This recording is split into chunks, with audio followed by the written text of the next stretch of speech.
Welcome back to the Gen Z Speaks podcast. With us today, the first of actually many debates, I hope. This is the first time we're doing this, a liberal versus a conservative. I will do you the honor of introducing yourself. Who wants to go first? Actually, I'll just pick. The conservative goes first. So go ahead. You The winner. I guess a modern conservative, I guess now. My name is Cole Clayman. I'm a comic, podcaster, actor. I hate saying that, but I guess from LA, and I'm happy to be here and hopefully be proven wrong. That's what I'm waiting for. So. My name is Nicole McCod. I'm also a comedian, writer living in LA.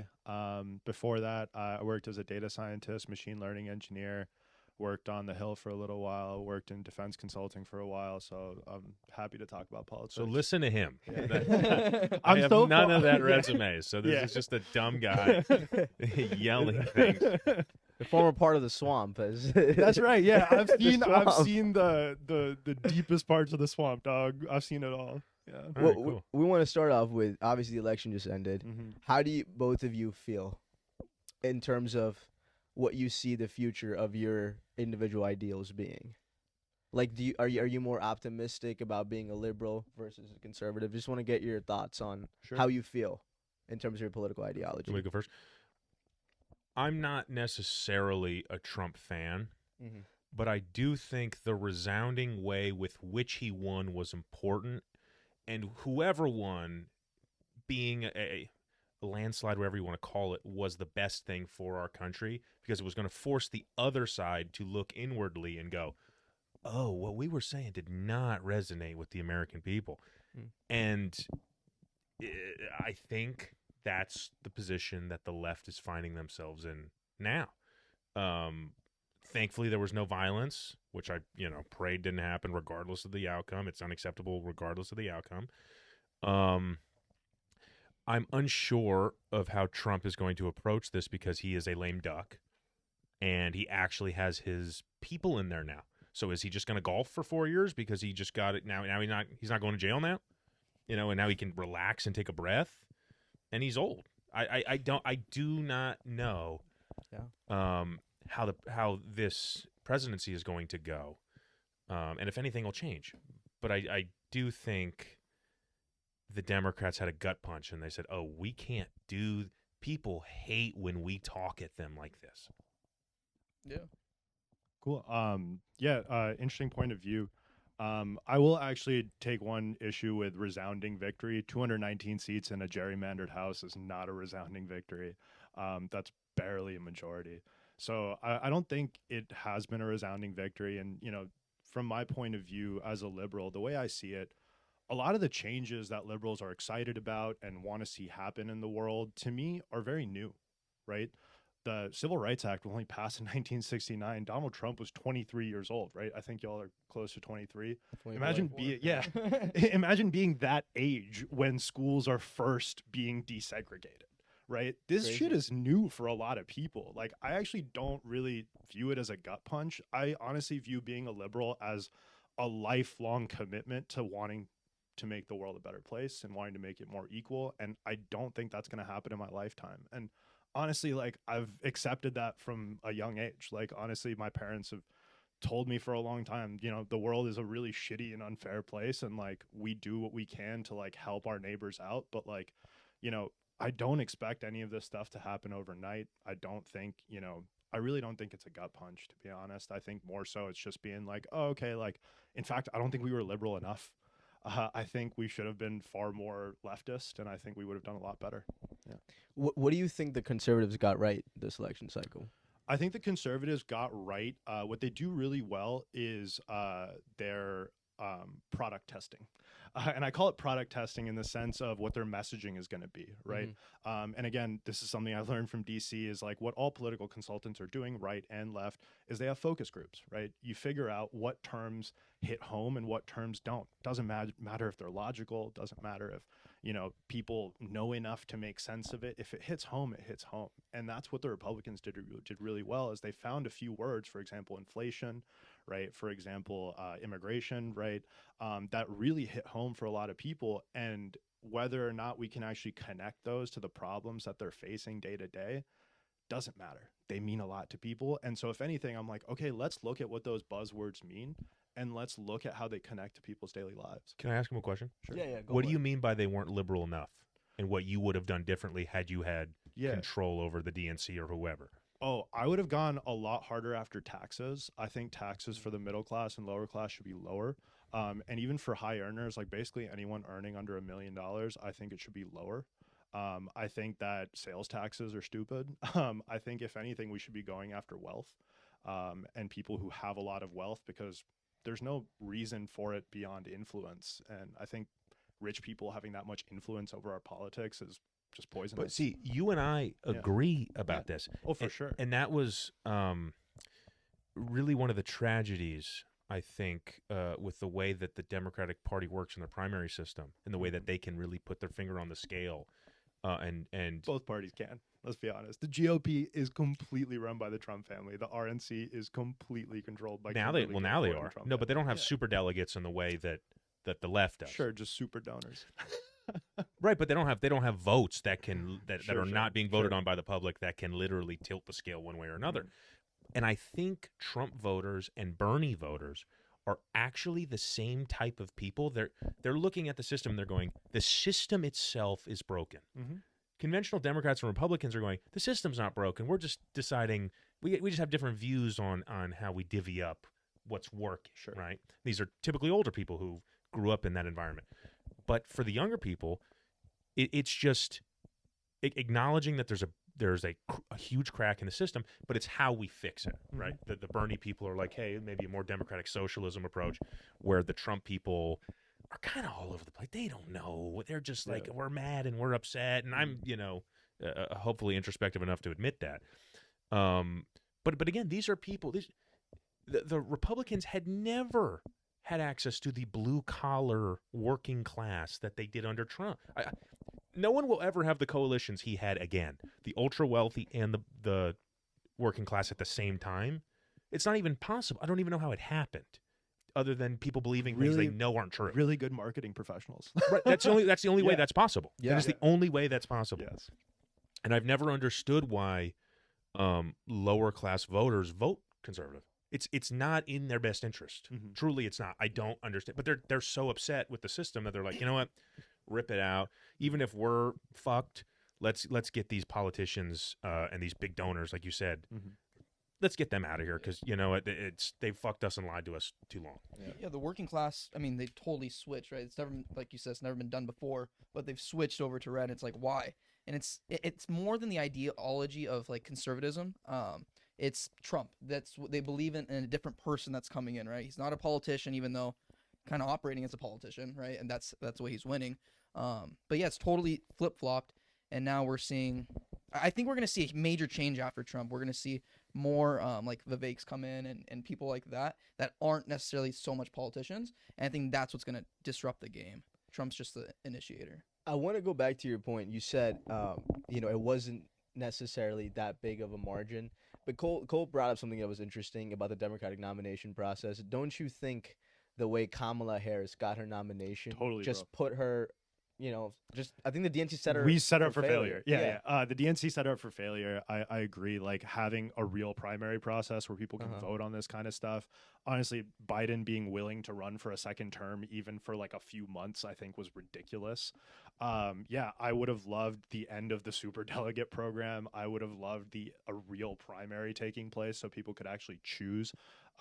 Dude, those are very anti-democratic ideals that somehow have lived on within what we call the Democratic Party. And I think that's because of just, where we come from as a country and how we've set up our system, unfortunately. Do you think that's more to do with big money, or just the Democratic establishment just doesn't want to give up their power? Well, because in the RNC, they've just given up everything to Trump. Like it's Trump's party. It's not the establishment anymore. Well, the Trump's party is still controlled by donors. Right. Like there still are donors who basically decide everything. They decide who your campaign manager is going to be. They decide what is going to go on, the messaging, what's not going to go on the messaging. Like regardless of, who to me, the difference is on the Trump side, you probably have, 6 to 7 mega donors who are in Trump's ear and able to influence things. On the Democratic side, you probably have like 100 or 200 mega donors who are able to influence. Yeah. And honestly, I would actually draw a parallel to the way in which this country started, right? Like we talk about freedom for all and like all that kind of stuff. It was white landowners, right? A state is not a group of people. A state was a collection of land owned by a group of white men, right? And so like that's where we're coming from, and that's why we have these systems where we don't really know how to operate in a true democratic fashion. All we really know how to do is to listen to influence and power. And so in one case, we're listening to 100 and 200 people, and we convince ourselves that somehow that's better than listening to 6 and 7, and kind of is better than listening to 6 or 7 people. But I would argue that both ways are still corrupt. So why does the Democratic Party, and I don't want to seem like I'm attacking you, but why do you think the Democratic Party keeps suppressing the Bernie voters and the Bernie types of candidates? Because you lose the big money. So if you go fully in that direction, you're not going to receive $1.5 billion in money that Kamala Harris got, right? Like she got that money because corporations feel safe, right? Yeah. They say, okay, she'll come in, right? And she won't hurt me in the way Bernie will. So please don't let go of these super delegates. Don't stop taking my money, because as soon as you stop taking my money, I lose my influence. That's why. Like, I don't get it. $1.5 billion is incredible to the people that are running these campaigns, and they don't want to say no to that. Do you think Kamala losing was because of the DNC, or maybe she was just a bad candidate? No, I think it was the perfect storm of they very rarely when a debacle like that happens is it one thing. It's usually a confluence of different things. I think the way they handled the left, who was in power at the time, handled the COVID situation really turned people off In 2020? in at post 2020. So during the Biden administration, January 21. yes, onwards. where it was safe and efficient vaccines, and then people were still getting sick. People were having complications from the vaccine. You can't go out of your house. Like, people were like, these are actually anti-liberal values that are now happening. Most of those are state level restrictions you're talking about, correct? Because that wasn't the case in places like Oklahoma and Florida. No, of course. Stuff, I flew to Texas, and it was a completely different. Exactly. So but there what were I'm federal pointing out, mandates. It was though, a right? completely different thing. a federal mandate would apply in Texas. Right, He it said he would. went- No. yeah. But These are state level but there was you had policies that you're to talking about. Yeah. if you're flying interstate on a plane, everybody has to have a mat. Like, people just felt like their freedoms were being stripped and they were not going to be taken back. That was number one. Number two, which you just talked about, which was there was no primary process because Joe Biden ran until we all knew, oh wait, he's gone. He was losing it the first time, and everyone lied. And this is my perspective. I think the Democrats would have done much better and would have won against Trump, who has no business winning again, if they would say exactly how they feel. All those points you articulated about, taxes, health care, equality for all people, or at least the pursuit of that.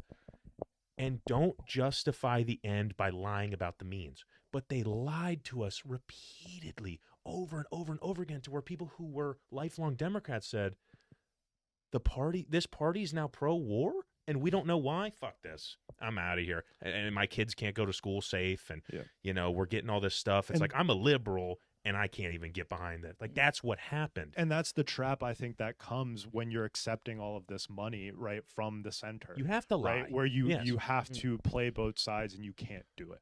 Right. So I agree, honestly. Like, I casted my vote for Kamala Harris. I was really disappointed in the way they handled so many things. Right. But for me, it's like, I either go for the oligarchs who give me a little welfare, or do I go for the oligarchs who give me no welfare? Right. To me, that's essentially what it comes down to.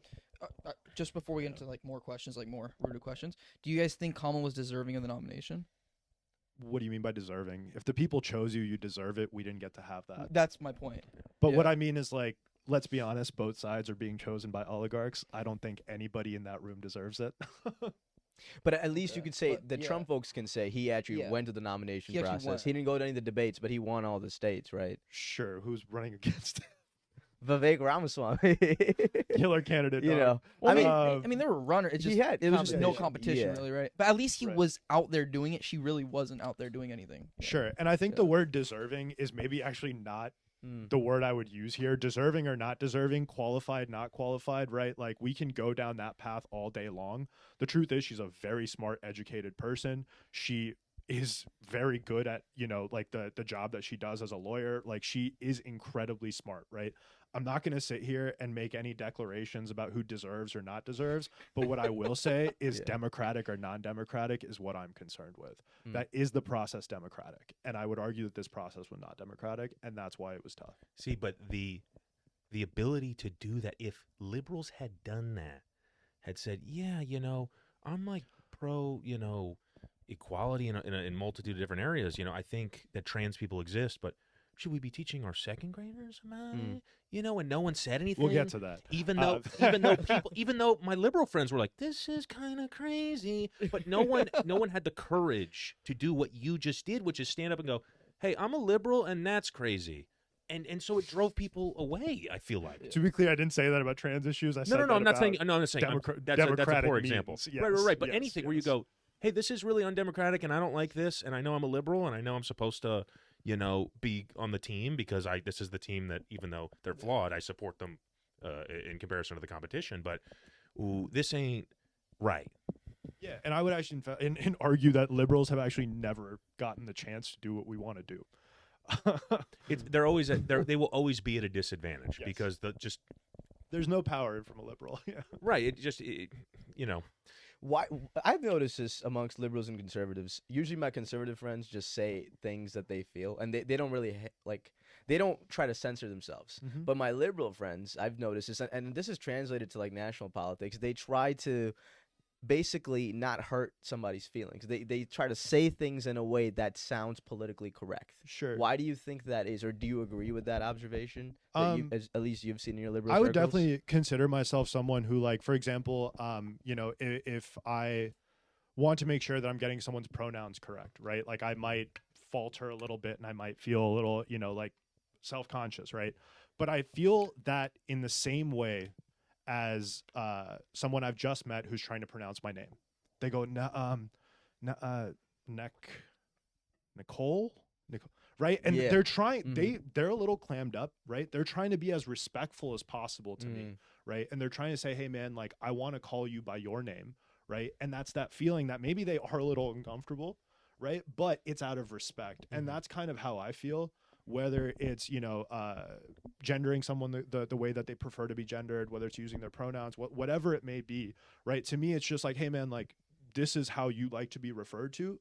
Let me do you the respect of doing that, right? And as long as I have the correct intention, I have never, ever, ever been attacked. I think it's because liberals often have their heart is in the right place. Even if I disagree with some things that they say, these are a lot of the best people that I know. They're very compassionate. They're very empathetic. They care about people. They want to do exactly what they want to, make people feel safe and comfortable. Where a lot of conservatives I know are like, fuck this. I just want my money and get the fuck out of here. And I've always had this perspective. If I'd lean right for sure. When I look at liberals or Democrats, I don't view them as like the evil enemy. I'm just like, oh, some of them are just so compassionate. They're missing The point. the practicality aspect that you have to put these things in play. If I was a liberal and I looked at conservatives and I didn't understand them, I would think they were evil. I go, oh, this person doesn't care about people at all. This is an evil person. And that's why I think you get a lot of these, modern movements where people just do not understand, because it's like your parent not letting you eat ice cream when you're a kid. You don't understand. You're like, what do you mean? Why are you being an asshole? It's like, well, there's, because it's not good for you. It's whatever. But it's hard to explain those to someone who's like, but people are dying, or people can't afford food, or people whatever. And that's how I feel about kind of both parties, as to your point. Well, it's more pronounced than ever, right? It's like an us versus them. The past 10 years, I feel like I've felt that way. Well, I was 13, for but what exactly? just- Us versus them. conservative versus liberal. I just feel like the media pronounces it more than, like, my dad, for example. He's told me, he's like, I've never felt this way before, like some of my grandparents are like, it's never felt this way before. Like when I was in high school or, whatever it was just this, I feel this way, I'm going to vote this way. I feel this way, I'm going to vote that way. Right. But now I remember in high school when Trump was, dude, we would have these conversations, and a couple of our buddies, they were Trump supporters, but they were afraid to go out and say it because they were going to be attacked. Like 100%. There was one teacher, I'm not going to shout her out or anything, but she literally called out Trump supporters like, you are a bad person if you support this guy. And that's just wrong, right? To me, that's just wrong. You shouldn't oust somebody just because they feel a certain way about something. But there's been like a cyclical thing that's going on where I have to make these people feel that, they're on the outside. And if I don't make them feel that way, then they will never come into the good side of things. I think like that's an interesting point in the sense that like I agree that like by making someone feel like an outsider, they're never gonna agree with you, right? Like they're never gonna come on your side or anything like that, right? But I think like the reason why things may have gotten so heated, like in this newer age where rhetoric seems to be like a lot more heightened, is because I think people are a lot more aware of the ways in which this affects them personally. And so when you vote for something that is going to affect me personally, it feels like a personal attack. Like, for example, I teach speech and debate at a 100% Latino high school in downtown LA. Right. And the day after the election, my stupid ass goes in there, and the debate question that I chose to pose was, is immigration a net positive? Right. And what I wanted is for these students to be able to debate back and forth, right, to be able to see both sides of the argument and be able to understand that if I am engaging in this conversation with someone in the real world, I want to be able to point to facts, right? I want to be able to point to real arguments. But instead what happened is these kids honestly were on the verge of tears. Why? Because their parents are the ones being deported, right? Their sisters, their brothers, themselves even maybe are the ones being deported, right? And so that's why I think it's gotten to this heightened state, is because it's so clear to see the connection between what you are saying you want to happen and the end of my life as I know it, right? Because that is what's happening to these kids, right? Is that their parents are very likely going to be deported, and now they feel that, whoever voted for the other side wants to see their parents gone. And so that feels personal. Yeah, definitely. I get that. Yeah. We were gonna. Do you want to say something to that? Obviously, that's heartbreaking, right? But the lie that I think people are told is that the left cares about people. And as you've said, it's all about big money at the end of it. They don't. The give left a is not fuck. the Democratic Party. That's the one thing I'll say. Right. Okay. The Democratic Party. That's the people representing. Yes. The voting interests of the left. So this is what I never understood. If you believe that Donald Trump is evil, then someone who votes for that person, I would hate that person. I go, why would you do that? But a lot of the things, and there's a lot of things you can attack Trump for, a lot of the things people chose to attack him for didn't make any sense to me. I don't understand how wanting a strong border makes you racist. I don't get that. And that was what was shoved down our throats for a long time from the media, was that if you want a border wall, which maybe it's not feasible, maybe it's not possible, maybe it's not worth it, but if you want something like that, you're a racist. It's like, well, when you establish those false pretenses, then sure, you're going to hate me. But that go ahead. The one thing I'll say is like part of when I worked in DC is I've actually consulted for Customs and Border Patrol.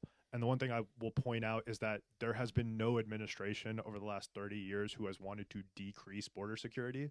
In fact, I have been in meetings where we're talking about Fourth Amendment violations in order to keep people safe against the border. Fourth Amendment violations. Fourth Amendment violations that government contractors are very happy to do because it makes them money, and the government is totally happy to do because it makes them feel that we're adding to safety, right? The Patriot Act was an interesting example of this being used for border security. What all I'm saying is that there has been no administration over the last 30 years who wants a weak, uncontrolled border. Right, but we were told that one party or one individual was weaponizing this. So you're essentially proving the thing that we're agreeing on, which is that no, Americans want a strong border. Yeah. So if you let people in, I mean, there was a 60 Minutes piece. But no one's letting people in. It's the rhetoric. No. People were being let in. People were there was no record, there was no reprimanding. It was like pretty much a free for all at certain parts on the border. I saw it. It was on 60 Minutes, which is a left leaning. What I'm saying is that like we're not like opening doors. The fact is that maybe they're not receiving the funds that they need in order to do what they want to do because it's unfeasible. So one thing I want to add, I was listening to a podcast, and it was a border security guy on there, and he was literally saying that we weren't allowed to, what he said, reprimand these people just because of, I don't know if it was state or federal, whatever it was. I think it was federal regulation. Just that I believe it was about a week. There was like a week hiatus right there where they weren't allowed to actually touch anybody coming into the border. And he was saying, like, why is this happening? And the guy goes, I couldn't do anything about it.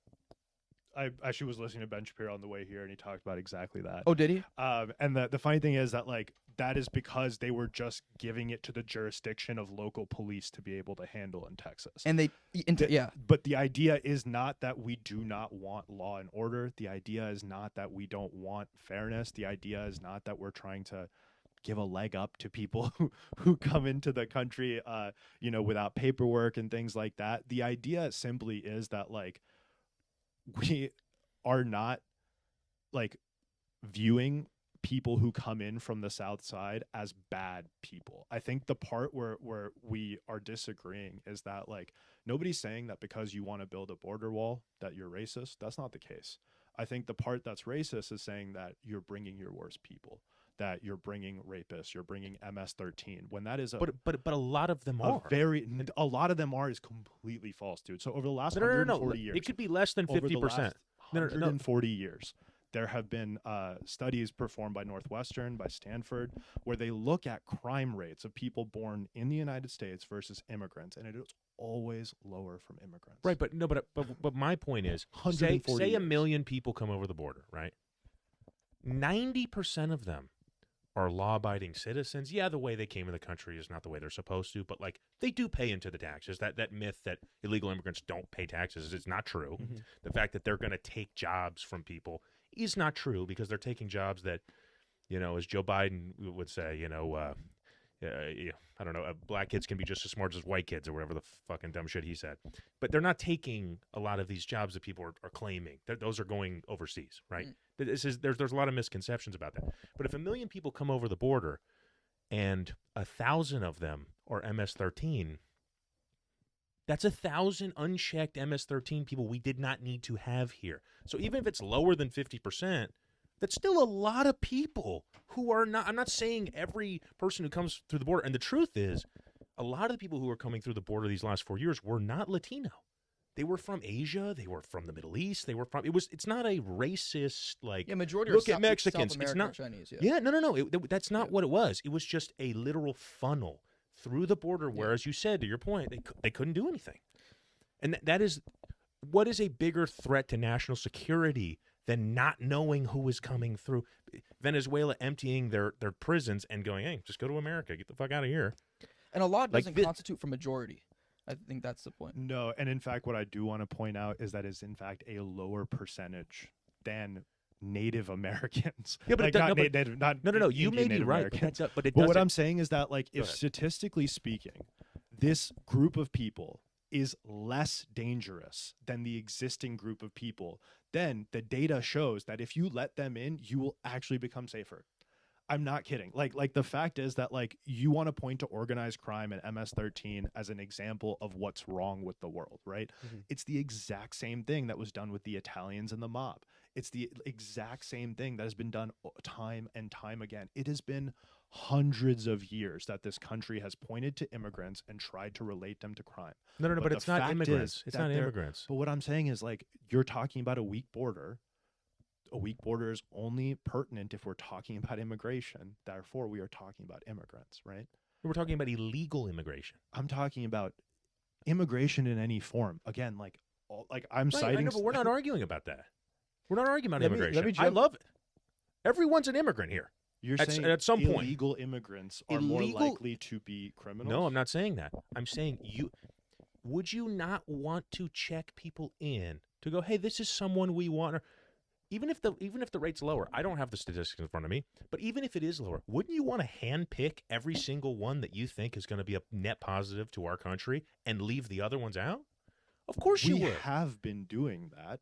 What you're saying is that maybe we don't have the resources that we need to check every single person, and I agree that we should. We should log every single person. I don't think there's a use to having undocumented people in the country. I think that we should just document them. So I we agree. totally Check we them totally out. agree. You guys agree? And no, we totally agree. But But what I'm saying, deporting them is not the answer. don't- Document. I don't think deporting is. I don't think Yeah. deporting's the answer either. I Yeah. think a path to citizenship is the only reasonable way forward. But that is, if you look at the Cato Institute, you look at Brookings, you look at any right-wing think tank, and they will say that a path to citizenship is the left's dream to get more voters. That's why it's not going to happen, because the right sees that as like a path to losing. But if the right was awake, which I'm not convinced they are, but if they are and they saw what happened with Latino voters this go around, they would go, at a certain point, immigrants just become Americans at a certain point. They just become people who own businesses and have families and have, and vote So in the best interest of We their family. agree that we should just get undocumented immigrants documented, call it a good day. Well, at this point, there's been so much bleeding. You have to stop the bleeding.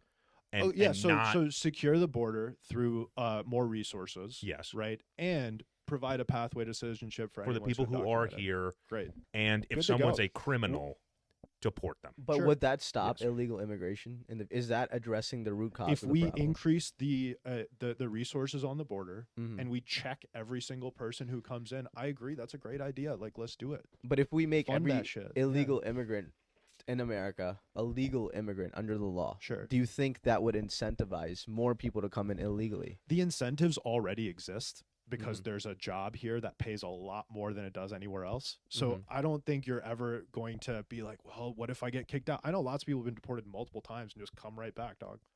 It's not a punishment. It's more so like, how are we as a country going to be efficient Mhm. about how we make this a better place? Like, we're stuck up on the idea of fairness when the fact is that, like, you're going to do what you got to do to eat, you know? So tell me if I'm wrong. You think illegal immigration will always persist, no Yes. matter? Well, of course it'll. But there's rates to what rate it persists. And a lot of voters this cycle believe that illegal immigration was just through the roofs this year. I don't know if that's statistically accurate, but people had this impression that a lot of illegal immigrants were getting in through the border, and there were a lot of them that happened to be criminal. Now, I know a lot of right-wing organizations, tried to really lean in on the crime part of illegal immigration, and as you're saying, illegal immigrants tend to be the least violent of people. So why do you think voters had this impression that a lot of illegal immigrants were coming into America? So I think, like, it's a really easy talking point. Like I said, like, if you look at, political studies that have been done, like, I was talking about studies from Stanford, Northwestern, like, the fact is this playbook has been used for over 140 years, right? It's really easy to say that the other is bad, right? And so saying that there's more of the other, saying that the other is what's making you feel unsafe is really easy to believe. And so regardless of whether or not it's based in fact, it's worked for generations. And honestly, I wish I could tell you as to why the psychology works so well. But all I know is that when I don't know someone, I'm a lot more suspicious of them than when I do know someone. That's easy. That's like, I think that's genetically true. True, Right? yeah. Just way back when, right, when we're cavemen, I mean, whoever it is, you're going to be more fearful of them, right? If you Because don't know them. someone. Yeah. Yeah. Or else you can get killed. And so or you being can get- able to yeah. weaponize that is really powerful, right? Being Yeah. able to say that, oh, there's this group of people you don't know. Well, they're actually why you're having a hard time paying your bills. They're the reason why, water's more expensive. They're the reason why gas, like, that's what makes it easy, is like, you've made them the other. And I don't know anything about them. So, dude, maybe you're right. Let me ask you a question on this, though, because it's so hard now to have like a true dialogue, because everyone has different numbers, everyone has different media and news sources that they cite. And you're from Cerritos, right? You're from Fullerton. Fullerton. Yeah. Rather. I'm from L.A., the Silver Lake area, Okay. and it was just stuff like this, like watching it progressively get more dangerous, worse, the homelessness getting worse, people getting carjacked, people getting followed to their homes, and we were being told that the crime rate was going down. And I'm sitting there looking around, I'm going, I mean, yeah, that's what the numbers say. Maybe I'm just missing something. Then you keep hearing more stories. You keep hearing, no, this has never been like this. And you go, oh, no, they're lying to us. They are literally manipulating things to lie to us. How much of that do you think is anecdotal evidence and media sensationalism? I think I've both grown up agree here my entire life. that the media sensationalizes a lot. You could shut off my phone and shut off my television, and just the people that I know and the walk to the street, to my car, to where I work, to where we do comedy, it's significantly worse, significantly more dangerous. There definitely is a lot of that goes on, sensationalism, but particularly in these cities, I even have the most liberal friends that I know are like, yeah, these blue cities, we fucked up. We need to start cracking some skulls now. So I want to ask you a question on that, right? What part do you think income inequality plays in this feeling? A huge part, and I think both sides agree on that. Yeah, they just have different means to how to fix it. But that is totally the problem. I mean, the amount of people that have been homeless in their life that you just don't know, yes, because they kept it quiet, is insane. Yes, and it'll make you be way more empathetic to that when you're, someone who's successful now. Like I lived in my car for a while. I was homeless. And you're like, what? Dude, I live right next to Barnesville Art Park. I walk my dog there in the mornings, and most of the people who are parked there are sleeping in their cars. It's like 7:30 a.m., right? They're sleeping in their cars. They got dogs in there too. They're barking at my dog. Yeah. But yeah, it is tough to see, and I think like I'm glad that we agree that we can talk about income inequality, right? Like as like a driver of a lot of this stuff, and that was our next topic, so thank you for bringing it up. Yeah. Since the 1980s, worker productivity has gone through the roofs, but wages, adjusted for inflation, have not increased. The last time Congress passed a minimum wage hike was in 2009. It's at $7.25. I know both of you agree income inequality is a problem. The right and the left have suggested different solutions to that. So Donald Trump, during this election cycle, proposed reducing corporate income taxes, and Kamala Harris suggested to increase them. Yeah. Donald Trump is against raising the federal minimum wage. Kamala Harris, I believe, wanted to raise the minimum wage. What is, in your guys' opinion? He knows this way more than I do because you were on the inside of it, and I honestly am very interested. So I'm going to let him take this, and if I have a question, I'll ask him. But yeah. For sure. So I think the corporate tax is actually a really interesting one to talk about, right? Because I think in 2017, a lot of the rhetoric surrounding the 2017 tax bill was that by reducing corporate taxes and all that stuff, that you're going to increase investment, right? You're going to increase free capital in the markets, and therefore it's going to lead to a lot of opportunity and innovation and all this kind of stuff, right?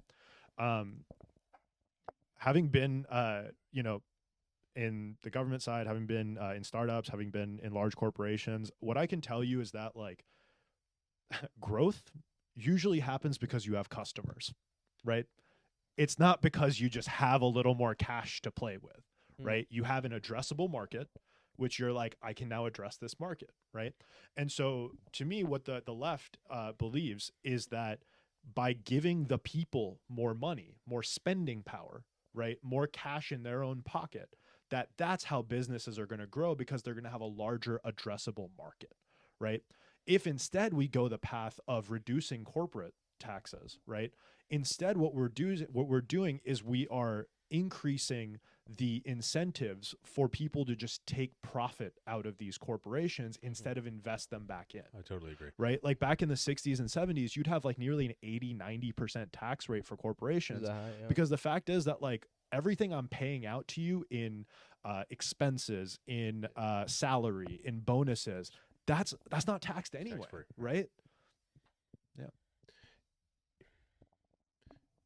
I know we'll jump into the minimum wage thing, and this is something that I don't know the answer to either. I just know that I know small business owners who go, we can't stay open if that's what happens. Yeah. So, and it sucks because a lot of people can't afford to live on minimum wage, and wages haven't adjusted, and that's something I don't know the answer to. I mean, how do you incentivize businesses short of raising the federal minimum wage, or state minimum wage rather, to have wages match inflation?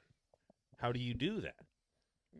Oh, That's and so in yeah. fact, I would argue that like a lot of the minimum wage debate, I think like is really tough to have because we're lumping together large corporations and small businesses, right?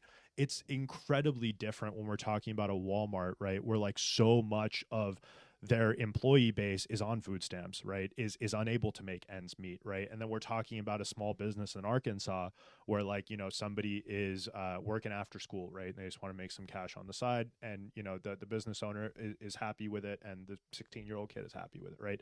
Lumping that together is not helping anyone, right? And so like what I would do is separate those two. And honestly, to me, the way to solve the problem of the working poor is to literally just hand them money. This is where I'm so left. UBI. Yeah, this is where I'm so far left that I'm lying down, right? Like I'm like, we want to fix poverty, let's just fix poverty. Like let's just So like give a them money. like universal basic income, just giving Or just people- like a some ground level of spending power. Mm. Because to me, what's going to happen is like if I have X amount of money and that's all the money that I have, I'm gonna spend it, right? I need to spend it to live. And that will increase total addressable markets for existing corporations, and those corporations will grow. Yeah. This is interesting. So when the stipends and the stimulus checks were handed out, there was statistics showing that luxury sales through the roof, Yeah. right? But there was more credit card debt than ever. There was more mortgage debt than ever. Student loan debt than ever. It doesn't really correlate, right? If UBI it works so well, why did that happen? I mean, we're talking about a one-time stimulus check, right? No, And but there was also the pandemic unemployment deal. sure, Same thing, yeah. all true. Yeah. And also at that time, there Yeah. was the highest saving rate, Yeah. right, Yeah. of anybody, because what we had at that time was we had an economy of haves and have-nots. Okay. Right. So, for example, I was sitting at home during that time. I was working in, I was working government contracting. I was making more money than I ever have in my life. I was doing great. I was probably one of those people adding to the luxury taxes, right? Because I wasn't spending money going out to eat, right? So I'm buying Nikes, you know, I'm doing stuff like that because I was saving so much money not going outside, right? But then, for example, the person who's like a waiter at Clyde's down the street on M Street, right, has no income, right? They have absolutely nothing. And so for them, they need that cash. They need that stimulus to go spend on rent or to buy food, right? It's not the same. And I think like we're talking about income inequality, right? Like the fact is that we are moving more and more towards a world of haves and have-nots. And that's, I think, like why you're seeing those statistics during that time. And that's what Trump supporters and Bernie supporters agreed on. Mm-hmm. Yeah. The main issue is wealth inequality or income inequality, rather. But how do we fix it? Right. But they both agree there's a big problem. Yeah. And traditional Democrats and Republicans don't. And I think like, is there any, like, what is the right solution to that? Because in my view, I feel like the right is like, well, if you care so much, work harder and you'll get out. The right, I mean, if it's not obvious to everybody that the right doesn't know what it is, I mean, both parties don't really know what it is, but it's almost, in a way, long-term worse for the right because they just won a second term with Trump. So they're like, I guess this is us now. Now I got to govern. I guess we just got to fucking lie, I guess, a lot, you know? This is what works, you know? And I don't know what the future is for them, but I do think there's going to be a rebound for the left, and they'll figure it out because they're smart people, and they don't want to lose. They don't like losing. The Republicans generally believe, I mean, as you know, like cutting taxes gives businesses more opportunities. They'll make more investments. They'll hire more people, and they're against the minimum wage because they believe that will actually result in the losing of jobs. Yeah, the right. Like that's why they're against the minimum wage. It seems to me that at the heart of both parties is corporate greed, like you said, and both of them have refused to take like actual practical measures that would reduce long-term income inequality. So how can you push the Democratic Party towards the left, which has been actively advocating for this issue for decades? Yeah, for sure. I would go the route of Elizabeth Warren. And I say Elizabeth Warren because back when she was running for the Democratic nomination, she was in that mode where she was like, I have a plan, right? Yeah. That was her whole mantra. And she actually released a plan that I really liked where she talked about ending corporate lobbying. She talked about how, like, on day one in office, this is what she would sign and push through Congress is ending corporate lobbying of, all elected leaders. And I think, honestly, until you get to the root of the problem, which is, the fact that people with money and power have more influence, then we're not actually able to solve the problem, right? Like, as long as, like, the fact is, I forget the actual study, but, like, if a moneyed interest wants to see a law pass, they can usually get it passed at a rate of about 60%, right? That's their success rate. If the people want to see something passed, their success rate is around 15%, right? However, the most important thing is if the people want something passed and a corporation does not, the success rate of the people is 0, and the success rate of the corporations is 100%. So what we see there is that inertia is actually the strongest tool in the belt of the corporations. Do you think the solution to get around that is that one size fits all approach of just ending corporate lobbying? Yeah. As someone who's been in those like positions, Yeah. Can you break us down like what corporate lobbying actually looks like? For A lot of sure. people hear these terms, but they don't Yeah. really understand what that entails. So in real terms, corporate lobbying basically looks like, while you're in your campaign phase, right, you'll have a lot of people who continually make donations, and you write them thank you notes, you do whatever, right, you're going to do, and you log it down, right? And then when you're in office and those same people call, you pick up the phone because you have to run again in 2 years, right? And you know that those people are going to cut you checks again, right? So when they call, you pick up, right? When they ask to meet, you meet. Right. And I've been in these meetings. What happens is you sit down at a table, you're in the Rayburn House office building, right? You go down to one of the cafeterias because you can't meet in the office, right? You go down to one of the cafeterias. Well, because what's Rayburn? Rayburn is just one of the build. It's just the name of the building that they have like I work congressional at. offices. Oh, gotcha. Yeah. I was like, is that in the White House? No. Rayburn House office building. And what happens is you have an appointment. I was an intern at this time. And the staffer is like, hey, you doing anything right now? I was like, no. He was like, bring a pen and a paper, come with me. So we go to the cafeteria, right? We sit across the table from this lobbyist, and I sat quietly the whole time. But essentially, it was a 5-minute meeting, right? Lobbyist says, hey, we're really interested in policy on insert country here. And here's a printout of like what we would really like to see happen, right? They talk back and forth for like, 1 or 2 minutes about timelines, right? When would you like to see something like this happen, right? What would that mean for your business? Like blah, blah, blah. Okay, cool. We walk back in. The staffer's holding that paper in his hand. He hands it to me and he goes, rewrite this in different words because we're going to propose it. Right. And the only difference between Democrats and Republicans is the Republicans don't bother to rewrite it. What's Democrats what's will the purpose rewrite of the rewriting? To make it more flowery and No, to basically legally say that the corporation did not write the law, we wrote the law. We took input from the corporations, right?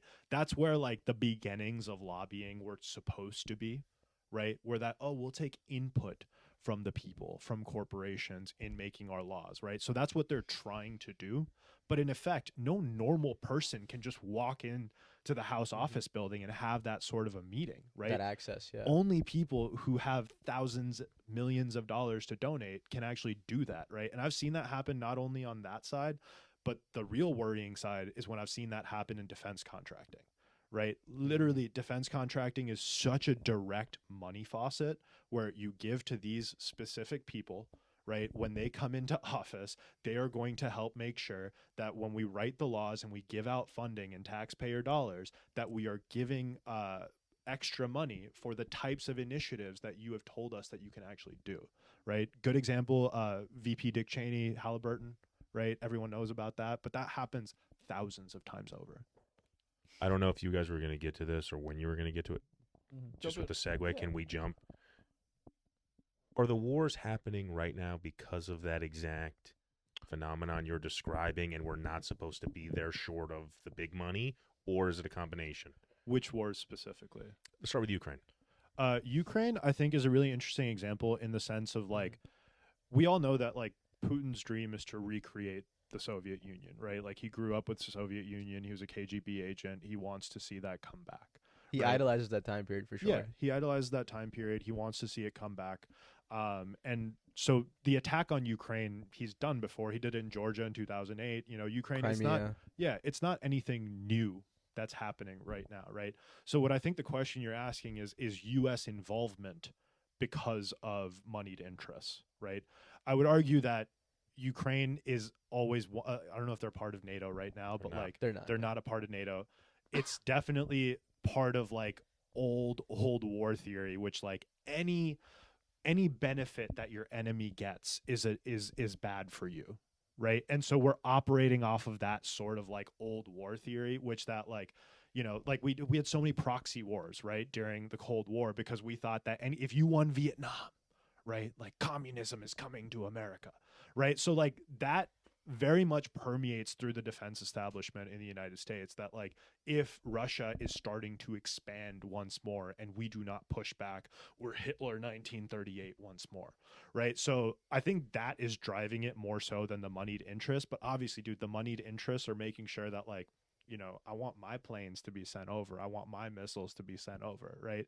So it's absolutely happening there. And other conflicts, I mean, Israel, we can talk about. It's going to be. I mean, that's been going on since the 40s, man. So I mean, like, that's I think a lot more to do with the internal politics of Israel than it has to do with us. Which are that like it's a right-wing government that knows that like wartime presidents and leaders are a lot stronger, and therefore having that consistent enemy makes sure that like you stay in power. And it works on the other side too, right? With Iran. They go constantly having this enemy in the region actually helps us. Correct. Autocratic right-wing leaders love war because specifically, I mean, I don't know if y'all have heard the term war makes the state and the state makes war, right? This is like early like political theory, war theory, that like that is why states were made in the first place, right? Is to wage war, right? For security. And we've also realized then that when the state makes war, that it makes people believe in the power of the state a lot more, right? And we've seen this time and again. A la 9/11, George W. Bush on the rubble. Yeah. And I think Bush got reelected because of the war in Iraq, 2004. Right. Yeah. But I want to. It's so interesting. You talk about when you were an intern, you were in this meeting. They didn't even ask the specifics. They just went straight to timeline. Yeah. So they're just assuming that you're agreeing with every single thing they're proposing. They're not. There's no debate, argument, conversation. It's just a transaction. Because the question is, who do you represent, right? And the fact is that like I was on a committee, right? Committees don't actually represent districts, right? Committees are operating as a separate staff from a district staff. Interesting. And so what happens there is you're actually primed to simply only talk to moneyed interests and corporations and special interests because you have no constituents. It's pretty sexy. That's pretty bullshit. Yeah. That's crazy. Yeah. But going back to the war in Ukraine, don't you think the Biden administration is to blame for some of the stuff we're seeing in both the wars in Ukraine and Israel? For example, Joe Biden just forgave, I think through executive action, loans that we gave to Ukraine. Like, they're forgiven. Like, I just saw this recently happen, I think in the last like week or two. But don't you think the Biden foreign policy has basically failed? Connect those dots for me. Like how, like I was describing, Putin has had this goal for long periods of time. He did in 2008 when Bush was in office in Georgia, right? Crimea has been happening for nearly a decade or so, this most recent conflict. Connect those dots for me. My point is, I think the American government is throwing money at a place where, as you say, if this is Vladimir Putin's end goal, nothing has really changed. He's just been able to get more and more land. So whatever we've been doing for the last 2 years, giving billions of dollars, has clearly not worked. And Joe Biden has not showed enough initiative to have alternative paths to peace. You know, so my point is, just giving money to Ukraine as much as they want and forgiving these loans is not really addressing the conflict itself. So I think what we are saying then is that we know that Vladimir Putin wants this land, right? So unless we give it to him, he's going to keep fighting for it, correct? unless Yeah, we he's gonna keep fighting for it. unless we give him the land, Mhm. he's going to keep fighting for Mhm. it, right? So our options then are: do we give him the land, right? Do we send our own troops over, right? Or do we give money, right? That pretty much our only choices, right? We're not going to send our own troops. There's no appetite for that. Nor do I think anybody actually wants to put American lives at risk for Ukraine. Maybe they do, maybe they don't. I don't know. But for the most part, that's not really what we have an appetite for. Giving him the land, like I said, that's going back to the idea that like the U.S. likes to fight proxy wars, right? Mhm. Like we believe that any gain that is made by our enemy Mhm. is a loss for us, right? So if we give him the land, what's to say that now he doesn't go back to Georgia and try the same thing? You said U.S. believes that, but who in the U.S.? Because I'm a citizen, I don't believe that. You don't believe which one exactly? That if you give him the land, it's going back in time. You're saying that like we can give him the land and there are no repercussions. I believe just generally people I talk to, and I'm not saying on a global, I mean national scale, right? But it's seemingly that most people are like hands off, like, hey, this isn't our deal. Sure. Let them deal with it. Let's handle our stuff first. Yeah, maybe later on, we're doing good. We're prosperous. Sure. Then let's go take care of other people. But right now, Sure. it doesn't seem like it makes sense. Sure. And so to address that question, when I'm Yeah. talking about it, I'm talking more so Yeah. about like the defense establishment, like the Establishment, right, the people who work in the Department of That's the Defense, who are question, yeah. strategists, like who study, you know, like Clausewitz and Germany and like all Well, of you these. don't agree with Dick Cheney about everything? No. So I think like, yeah, I agree with what you're saying that maybe like most, you know, average Joes in the US are probably just like, hey dude, like Ukraine, I can't even point it out on a map, dog. So like, you know, like that being said, like I Ukraine. yeah. Wheat crane, baby. yeah. Yeah. Yeah. The point I was trying to make also is Joe Biden has had no line of communication with Vladimir Putin for the last 2 years at least. They have not talked on the phone. I mean, I'm not saying Trump is the best on this issue because he says Sure. he's going to end the war in Ukraine as first Just by day. giving him Just by what he wants. Right, Yeah. right, which is not the best solution. Yeah. But not having any like line of communication or dialogue at all, yeah, I don't think that's constructive towards an eventual peace goal, you know. Sure. But I think the fact is that like peace is only going to come at the cost of the land, right? So when you know that this dude's not going to stop until he gets the land, and I'm not going to give him the land, right? What do? That's why people fight wars, right? And so I agree with, you know, the fact that like probably average Joes in the United States like don't really want their taxpayer money going, you know, to a country that they know nothing about. I understand that. And I also think that like from just like an establishment defense point of view, what you would probably see is like a repeat. Like we you know, we can talk about Hitler 1938 all the time, right? But like that's what happened, right? That he started to expand. Yeah. And the League of Nations was just like, you know, man, as long as you stop now, right? It's fine. Just keep the land. We don't want to go to war. We're all really tired from World War I. We have our own problems. Yeah. Like, please just chill. We'll sign you over all the land, right? Obviously, that didn't happen, right? And I think knowing what we know about Putin and knowing what we know about, you know, his motivations here, until the Soviet Union is at the same size as it used to be, I don't think he's going to be done. But the conditions aren't the same as the 1930s. You know, like Germany is a very strong, powerful country. NATO is a strong alliance. France is a So you're strong saying and that powerful country. NATO should be able to handle this, not us? No. Well, that's part. We of are like, NATO. we're part of Yeah, NATO. yeah. I mean, if one country attacks another country Right. directly, we go at war with them. Correct. But my point is, Uh-oh. oh wow. Oh, Speaking shit. of NATO, we'll deal with that later. All good. We'll deal with that later. But going back to Ukraine, Yeah. this is America hasn't been transparent in this whole process of peace because America's made some promises to Russia directly. That being that Ukraine would not be part of NATO, and then they started floating this idea. And this is what the right, when they speak about the war against Ukraine, this is what they bring up, right? And a lot of Putin-friendly people say America has not been an honest broker in this process. Sure. How do you respond to that? Yeah, man. They're definitely not honest. For sure.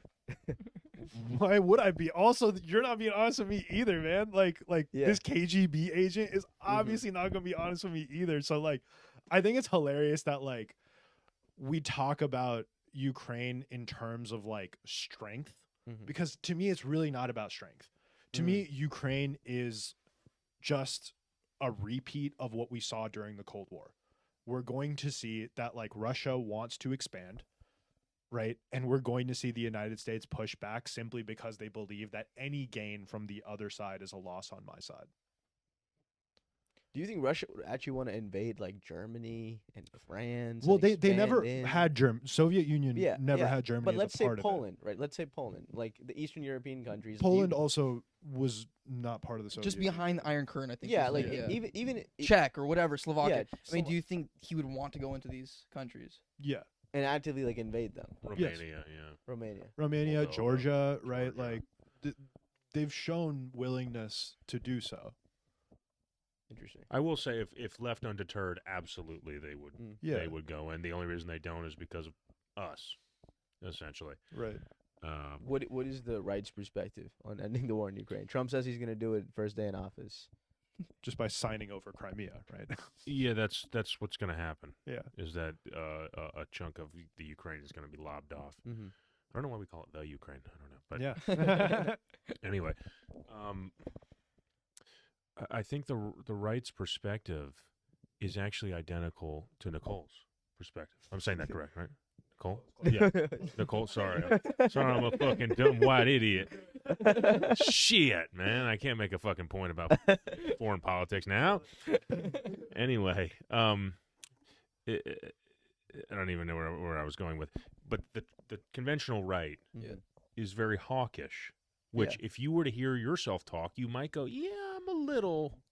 I don't necessarily think we should let them go. We should fight a little bit about it, even if we don't send our troops.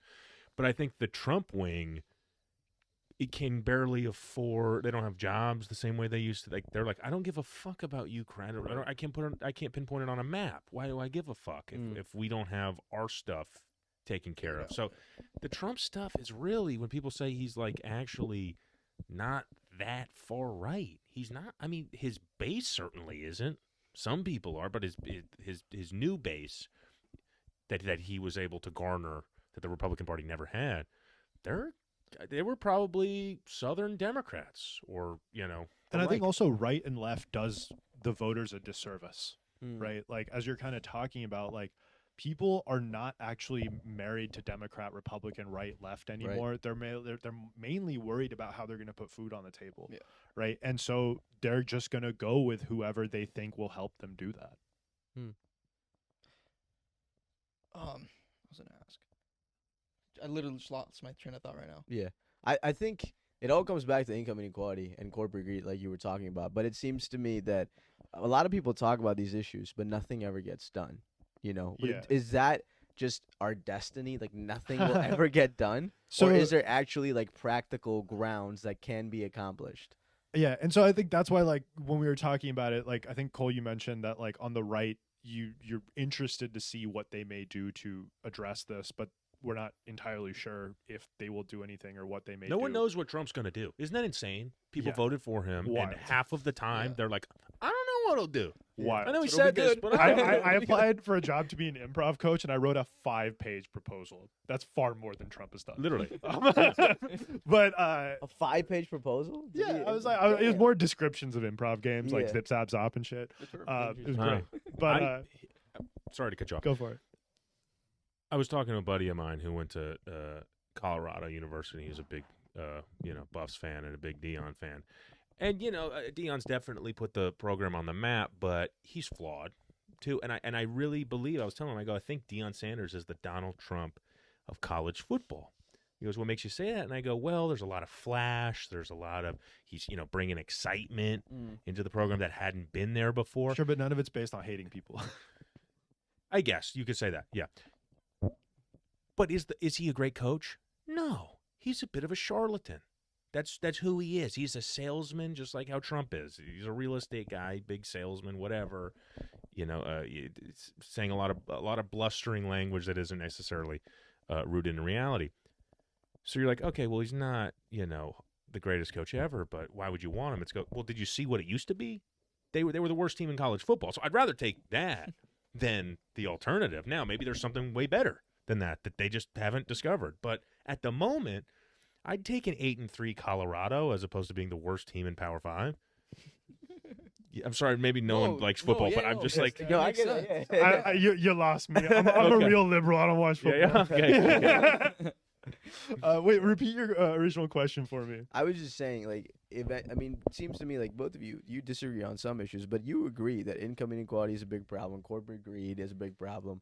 We keep having these debates and political debates: Kamala versus Trump, Hillary versus Trump, Biden versus Trump. But things are not really improving when you look at what's happening on the ground. Like you said, families are still struggling to put food on the table. So does the situation of an average American family improve through the different administrations, or things are going to stay more or less the same? I think that's a solid point, right? Because like hopelessness seems to be growing, right? In different ways, whether you're like hopeless and you're like, whatever, it's all fine, or you're hopeless and you want to cry yourself to sleep. Whatever way it manifests, there's a lot of hopelessness. And what I would say is that like we are definitely hamstrung by the system that we've built. However, the fact is that it is one of the first times in history that we have allowed regular people to have a say in how things are going to be run, right? Democracy is pretty new, right? Especially in its form right now. It's not even a complete democracy yet, right? Like we've just slowly extended the franchise to more and more people and allowed them to have a voice in the process, right? And I think that is what I, as a liberal, want to see happen more, because I think that's how we're eventually going to get to a point where the people can overpower the moneyed interest, right? Like what I want to see is more involvement at the community level. What I want to see is more involvement in people being part of primaries, right? Like I want to see more regular people running for office. Like I think, to me, we're not trapped, we are hamstrung, right? Like we're definitely, we're being held back by the system, but I don't think it's impossible to break out. And honestly, I would point to something like the Affordable Care Act, right? Like lots of problems with it, lots of moneyed interests who've made money off of it, right? Lots of corporations who've benefited from it, healthcare companies whose stock has gone up 1,000% since it's come in, right? Yeah. But also on the other side, we see that like millions of people have gotten healthcare they otherwise would not have, right? And that's come into being over the last 10, 15 years. Like that is still pretty recent. Right. And so to me, I don't think it's impossible. I don't think it's hopeless, but I think understanding that we are going to be continually hamstrung as long as we have moneyed interests keep the power that they have. Real quick, going back to foreign policy, train of thought came back. So like you said, war is always going to happen. It's human nature, right? Doesn't matter if you fight it, it's just going to happen, right? So is the endeavor worth protecting these people that are eventually going to they probably will get killed? There's going to be more money that takes place and sent over. It seems like about Ukraine, Gaza, it doesn't matter. War in general, right? There's going to be allies that support this money, that send money in support of a country, and it's just going to keep being sent. People are going to keep dying regardless if it's Russia or Ukraine or Israel or Palestine, right? It doesn't matter. People are going to die. Money's going to be basically wasted. In my opinion, sending money to war is just a waste. So is it worth the endeavor of keeping it if there's going to be an eventual end? It's a nihilistic argument. Well, I'm just I'm not arguing. I'm asking a question. Oh, you don't? Okay, I'll take this. Take it, yeah. So this is a really interesting point. You're basically saying that like if someone else is willing to fight for something and I'm not, I'll just give it to them. If somebody else you're saying Russia wants Ukraine real bad. Yeah. Right? I don't want Ukraine that bad, bro. Just take it. Well, no. I'm saying as like I guess we're an ally, right? I guess we have to support them, but is it worth being an ally? So what you're asking is, should I support them or should I not support them? Right? Yeah, I guess be laissez-faire or not. Yeah. Supporting them means sending them money. Right. Right. Yeah. Not supporting them means, hey, bro, take it. Right. Right.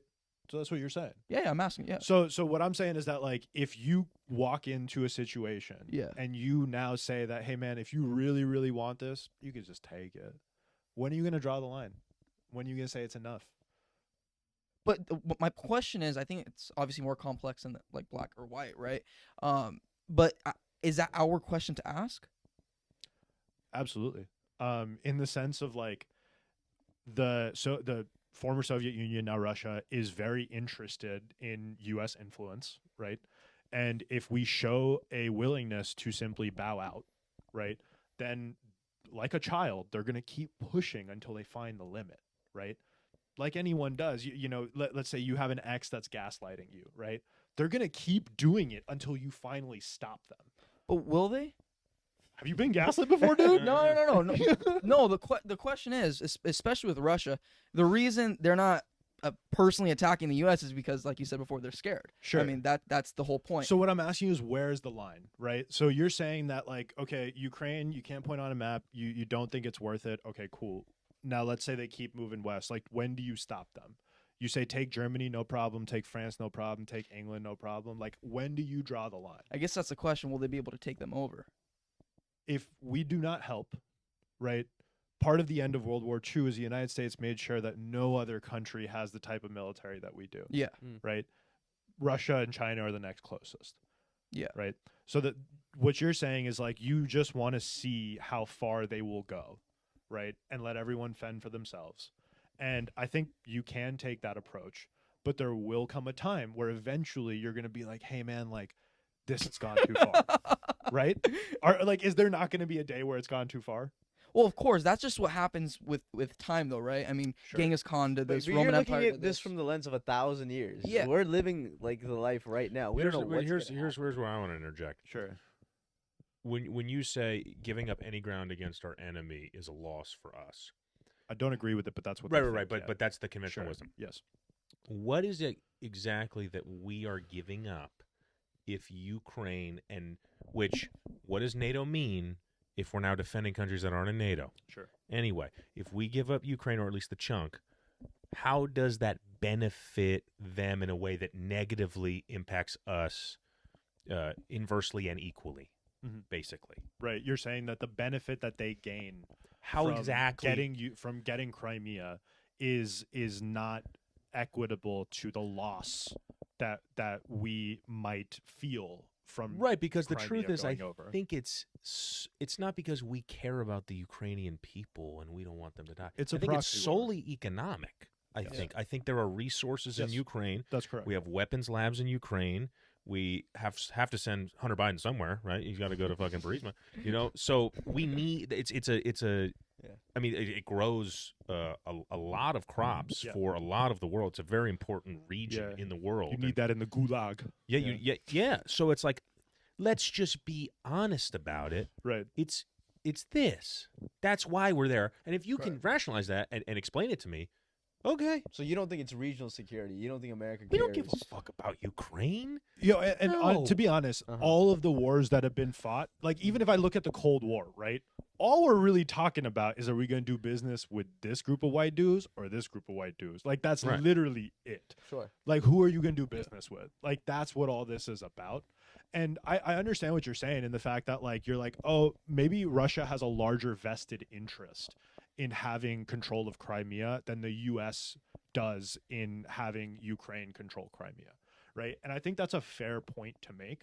And absolutely, like if I'm honestly, I am very much a person who likes to focus on internal economic issues more so than foreign policy, because I agree, like while we have so many problems at home, we're getting real involved in other places. And so like, dude, absolutely this is something to debate, and absolutely this is something to like draw the line on. And I think all I wanted to point out with you is that I think we are going a little we're being a little cavalier with saying that like, dude, just give it to him, right? Because we can give it to him, right? And then say, okay, if you got to Germany, if you got to Poland, that's when I'm gonna draw the line, right? When you finally get to NATO, that's when I'm gonna draw the line, right?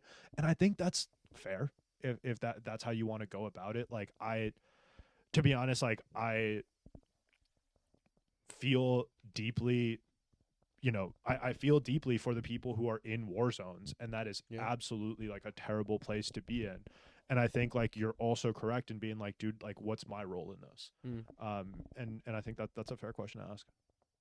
As we get near the end of the podcast, what advice do you have for conservatives? And then I want to ask you what advice you have for liberals. Yeah. moving forward in elections? Because a lot of people Yeah. right now feel if you're in the Trump camp, right, you're happy, Yeah. you're excited. But if you're in the liberal camp, I mean, I don't know if you saw some of the Or people. you're in the Trump camp, you don't know what's going to happen next. Sure, sure, Right? yeah. But a lot of liberals just feel scared, shitless, Sure. just like they did in 2016. Sure. Some people are fake moving in Canada. We Sure, all know sure. that's not going to happen. Sure. But people truly feel divided. Like I was seeing some people's comments on actually some of our videos, and someone said, I'm cutting off my family members on Thanksgiving that voted for Trump. Like, Yeah. that's a real thing that's happening. So moving forward as a country, what advice do you have? So, well, I actually want to point out one thing that we didn't cover, which I think is a massive, massive please. deal, which is abortion rights for women. We can talk about it, yeah. Right? Like, to me, like, I think the fear that I have seen most readily is women who believe that they may not get the health care that they need, and immigrants who feel like their lives are going to be upended. So I think like we definitely talked about the immigration side, but I think like it's hard to finish a talk like this without talking about how this is going to affect half the population. Please talk about it, yeah. Right? Y'all don't have any questions about it? I mean, well, the reproductive. We talked about this on the podcast. I think one of the Kamala Harris's strategies that failed essentially Sure. is she was expecting voters to really vote based on reproductive rights, just like they did in 2022. Right? Democrats won a lot of midterm elections because Roe v. Wade got overturned, and they just got a lot of voter turnout, and that just didn't happen this election cycle. Fewer Democrats voted this time than in 2020. Suburban white women voted for Trump. They did not vote for Kamala Harris. This is my personal opinion. I know reproductive rights are, a lot of women are scared right now, and their concerns are valid. But for the population as a whole, I don't think this issue was a top priority that moved the needle. That doesn't mean that's not important, but I'm just saying as a general observation, I don't think this was the most important issue that a lot of people, were concerned about. Well, that is a fact, though, right? 80% of the population said that economy is the number one thing, and then Kamala doesn't really. She touches on it, right? But it's not in our faces, right? Just like Trump, just like you said, right? Sure. Inflation's in our faces, with immigration's in our faces. But yeah, I mean, she expected women to turn out, and they just didn't. And so it just seems like, it just seems like it's just not as important to people as people are making it seem. Sure, and we'll also because women are annoying. No, I'm kidding. Well, I think what I would say is that like what I heard a lot of during campaign season and even right after, like in this point that we are right now, is women really trying to explain to their partners, to their fathers, to their brothers what this means for them, right, and them being unable to get across to them what this means, right? Because the fact is that like until you need this medical care, you don't really know what's involved in the process, right? And so I do think, like there are a lot of people who didn't see it as a priority simply because they don't see themselves ever getting close to needing that situation, right? But for the people for whom that is very possible, right? Or they think it may be necessary, whether you're trying to do IVF, whether you're trying to, whether you're in a situation where, you can't afford having a child at the moment or something of that sort, there are a lot of people for whom this will change their lives. This will change their lives in so many indelible ways. And I think like having the government make that decision for them is un-American. And the fact that you could, if you're in a state that doesn't allow it and you drive to another state that allows you to get one, and then they basically go after you legally when you get back to your own state, that's the most un-American, anti-freedom thing I've ever heard. That's the most ridiculous thing. And the fact that you can get more than 50% of the vote in Florida and it doesn't pass has to be is crazy. That's wrong. Right. If more people than not want something, it's got to be 60%. But in these other states, it's 50. It's like, come on. And with the Roe versus Wade thing, I'm not a lawyer. I'm not on the Supreme Court. But from what I understand, it may have possibly been interpreted incorrectly years ago based on some case that I don't know anything about.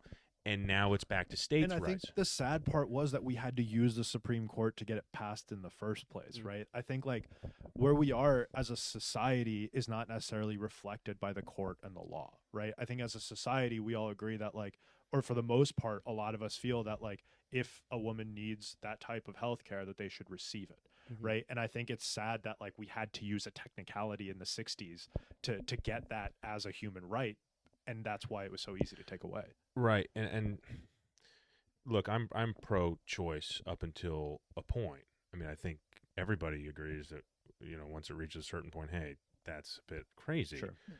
But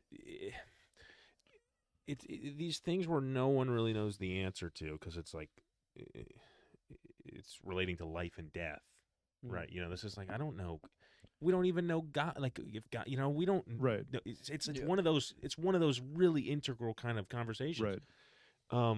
So why is the government there? That's what I was gonna say. The government shouldn't be involved in the Correct, situation. yeah. Right? You think the Republicans will pass a federal bill They have banning abortion? mentioned that that's something that they Yeah. want to do. Project Sunshine, And yeah. also, Barrett, Amy Coney Barrett, said that like that is part of what she would vote for. That's definitely Clarence Thomas. That's wrong and insane and against the will of the people.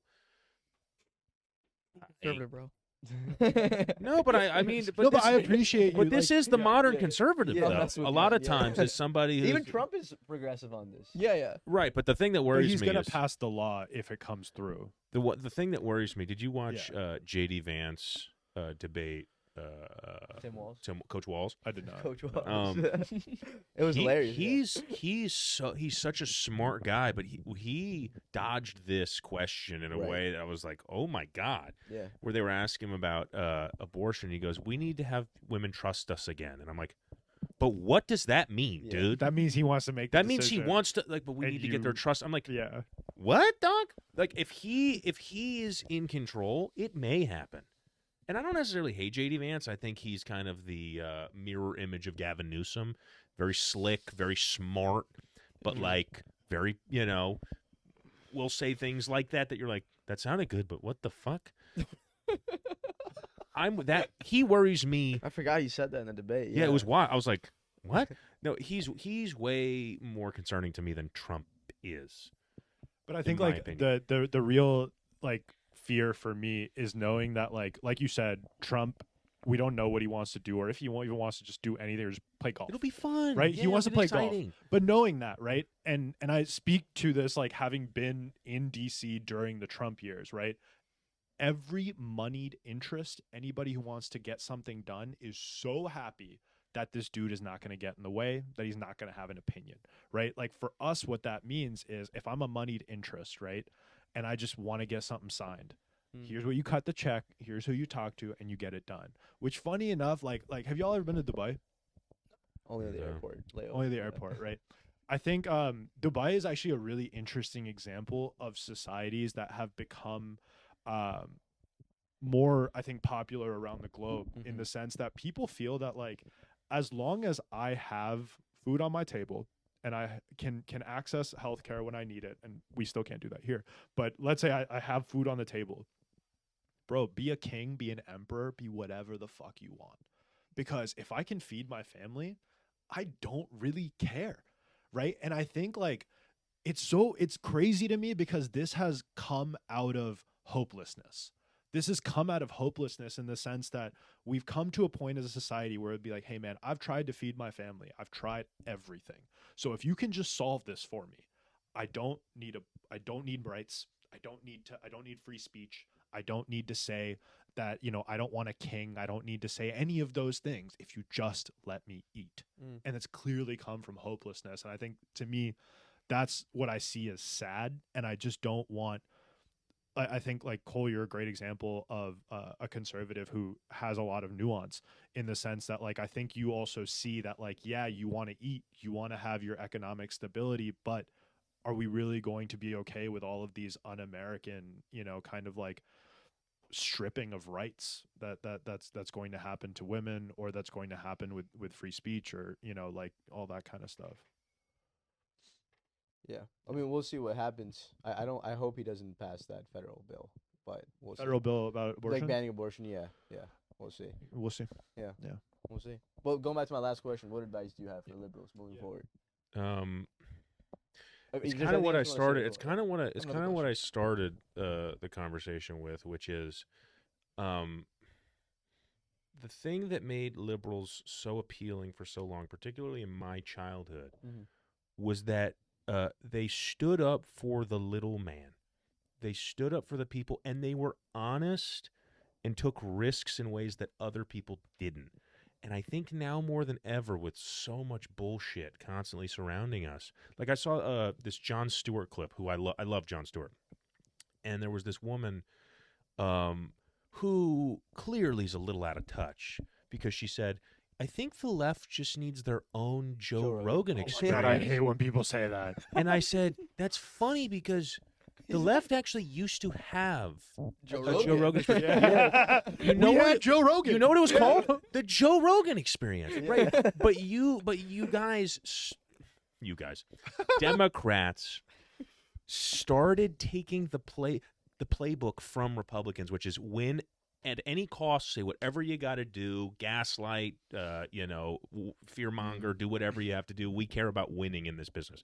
And liberals have to understand that they're always going to be at a disadvantage. Change is always going to be slower than it needs to be. But as soon as you lose that playbook, as soon as you turn into John Legend, who is sitting there from Springfield, Ohio, going, we just need to love these migrants. Why are you? He doesn't live there, by the way. He probably hasn't been in years. We love these people. You need to understand them and stop being so hateful. And then the second Trump wins, he goes, oh, by the way, I'm leaving the United States. It's like, fuck you, man. That makes people hate the left. More than anything, they go, actually, I know this is actually in my best interest, but fuck these Hollywood actors who think they know what the fuck they're talking about. Like, just get back down to earth again. And I think they're going to do that. They're going to go, hey, we got to stop with the cognitive dissonance. Because that was always our strength, was like, no, we're standing up for you. And I think they lost that because the big money got to them, which if the big money's getting to you, that means you're winning. Obama was, one of the most incredible politicians I've ever seen, and he did a lot. He left his mark on the infrastructure, not only of the Democratic Party, but of our federal government today. And I'm sure you knew that when where you're like, wow, this guy was a really brilliant, genius kind of guy who kind of stacked government in a way that helped Democrats moving forward. Mm-hmm. But they've become what they've hated. They've become, a lot of times, warmongering, out of touch. That's what the right always was. The right were always these war hawk, like, fuck poor people. Yep. And that's what a lot of liberals sound like now. And I'm like, no, this can't be the playbook. Right. Let the right be the right, let the left be the left, right? Right. Like, you're never going to win at their saying. game. Yeah. Because it's so much harder because you're the moral superiority. So if you're the moral superiority and there's all these, hypocrisies that you have to do to get things done, people look at that and they go, yeah, I know this guy's a piece of shit, but at least he's not lying to me. These people are just coating it in sugar and giving me the same thing. Actually, screw them. Sure. It becomes hard to trust in that situation. Yes. Yeah. What advice do you have for conservatives? What advice do I have for conservatives? I think my advice to conservatives would be to look out for yourself, especially in the situations where we kind of talked about that, like people who may not realize that they are not going to benefit in the ways that moneyed interests will benefit. I think stay alert. Stay engaged. Don't necessarily, just be like, hey, like we got our guy in there, now let him run for 4 years, right? Like, keep your people honest, I think, is what I would say, in the sense of, like, do not let the oligarchy bring us so back into, the early days of our democracy where, fewer and fewer people have a voice, or, like we talked about, where, like, a lot of people are just okay with losing a lot of social freedoms in favor of economic stability. I think that's a great point you brought up, because if you're paying attention, the same kind of oligarchy or deep state thing that Trump railed against, if you're noticing, it's going to happen again. Yeah. Palantir, what do you think they are? Where's their interest? I have so much to say about Palantir. Yeah, I hate Palantir. I actually want you to. Yeah. Elon Musk is in every meeting. Hey, man. Right. You didn't win. Like Get I was talking outta about, here. right? And I think you're right, right? You like mean we're talking President-elect about Elon Musk? Literally. President-elect I'm like, Elon why is this guy the president? Was he the vice president now? Yeah. Well, again, like, we're talking about a situation in which a fewer and fewer number of moneyed interests are having more and more say. It's right? the Avengers, bro. Let the Avengers let the Avengers be in The the table, Avengers, man. the Avengers are just lawless vigilantes. At least Let's Matt be Gates real. is not But going to you be the AG. You know, at least. But he wants Iron Man, bro. You're not gonna let Iron Man at the table. You said this earlier though, and I think it was a good point. Was like, would we rather have 6 people determining everything for us, or like 250? I think the average is probably going to be more in our favor if it kind of smooths out over a larger swath of the population than like some guy in Elon Musk who gives me 12 notifications on X because he farted. I'm like, I don't understand. I don't understand what his gain is. I don't get it. Yeah. He pisses me off thoroughly. I'm sorry. I just Influence. Yeah, we were Yeah. talking about this earlier, where it's like now we've come to the point where like influence is in the hands of a smaller and smaller number of people, and therefore it's more and more influence. And I think, yeah, like my advice to conservatives is just stay sharp, keep your people honest, and I think because that's what be a to citizen. your point. Eventually, we're gonna have to go. Hey, people we voted for, they're doing the same shit we hated. Stop. Exactly. Yeah. I think like, yeah, as long as we're all like engaged citizens and like being honest about like, hey, this is what I voted for or this is not what I voted for, and being honest about it. I think what I don't want to see is the kind of autocracy where we're like, hey man, like you're the leader, you're the leader, you're the leader. And I'm just going to keep saying, you know, keep singing your praises all day long because you're the leader. And I just don't want to see that. And that's what I'm afraid of. Yeah. That's what happens, though, right? That's power. It's cyclical, whether it's Republicans, Democrats, or whatever. This party is it different. This obviously looks different, though, in the sense that, like, why would you put Matt Gates as your AG when he clearly has so much shit on him? Because then you can control him. Yeah, Yeah. my point is not even with that. I agree with you with that. I'm just saying eventually it's going to go back to liberals. There's going to be a concept that happens like this, or there's going to be some party that happens Sure. like this. And it's just going to go back and forth Yeah. until what you said, you become sharp. And then the real issue is it's like the two-party system, right? We need more options out there. Yeah. And there's just no options because of the money. Can I ask one last question? Yeah. Do we think Trump's going to leave office if he loses? What do you mean if he loses? Let's say 4 years, there's another election, and he loses. Do we think he's You going think to leave he's going to Run run again? again? No. What I'm saying is like If he January would've lost 6th, this what time. we saw last time, right? Uh-huh. He lost. He didn't want to leave. Right. Right.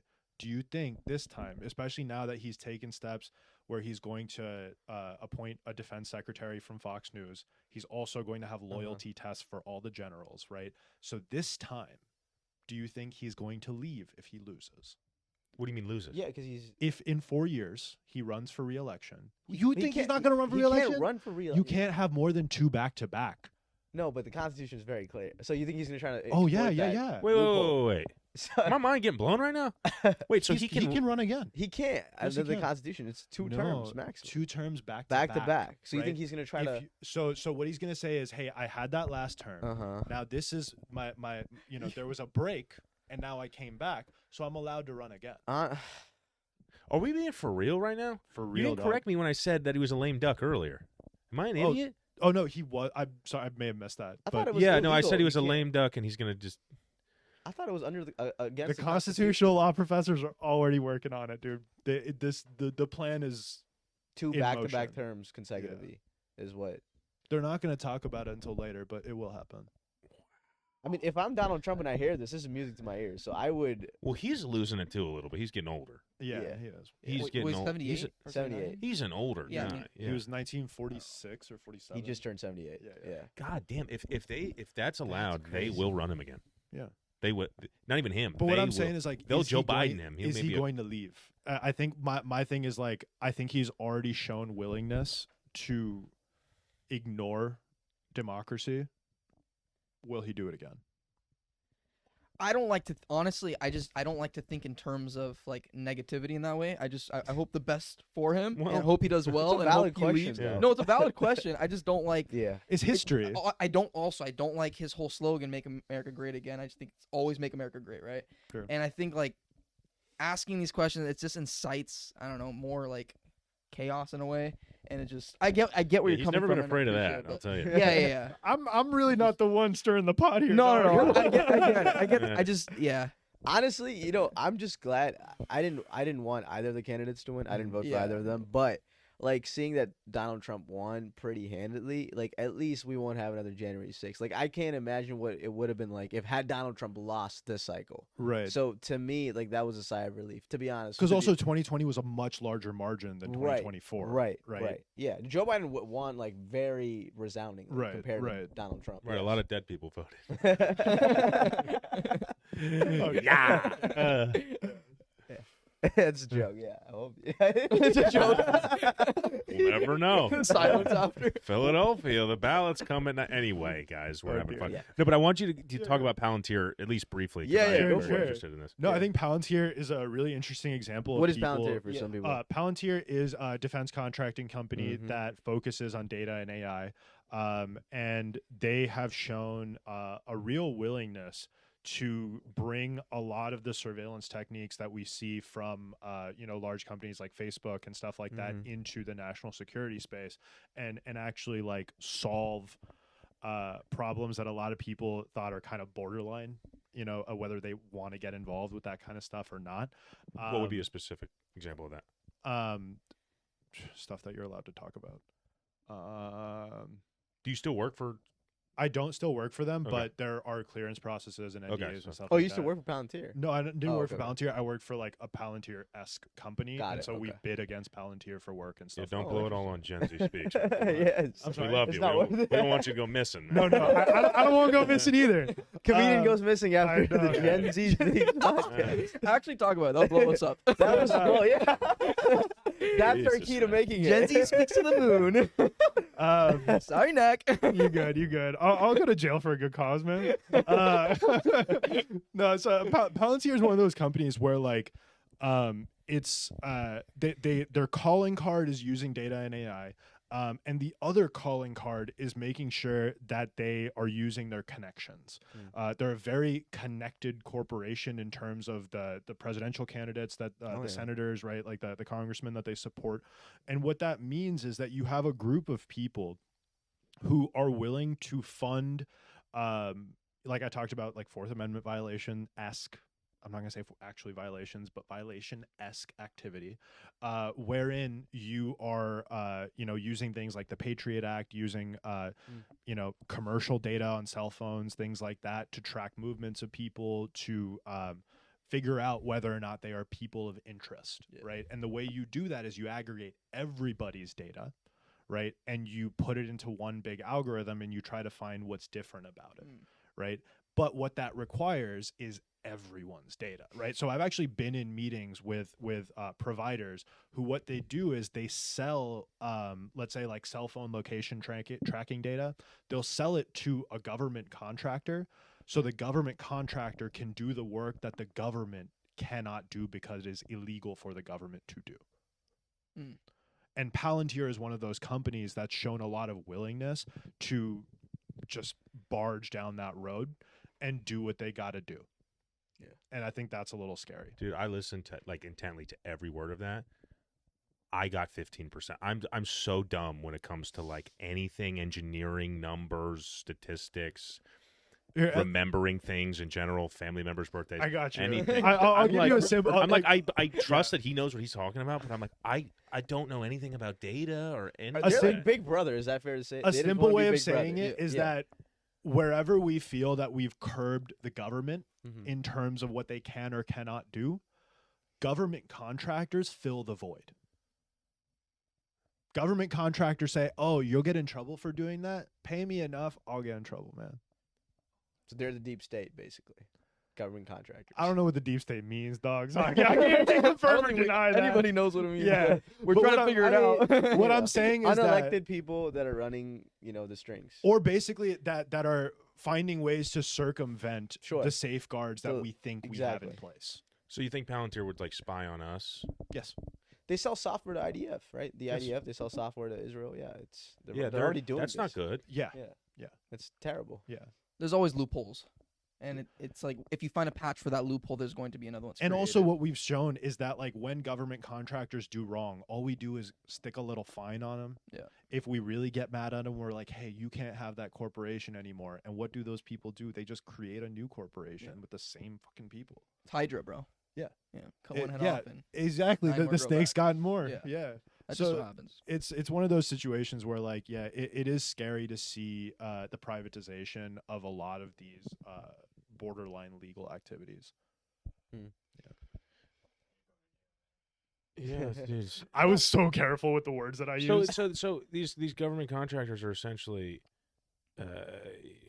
just like offshoots of the government that enable them to act in, I don't want to say nefarious, but like just more creative and flexible ways Yes. than a government would. And they're usually made up of former government people. Right, so this is so fake. They know each other.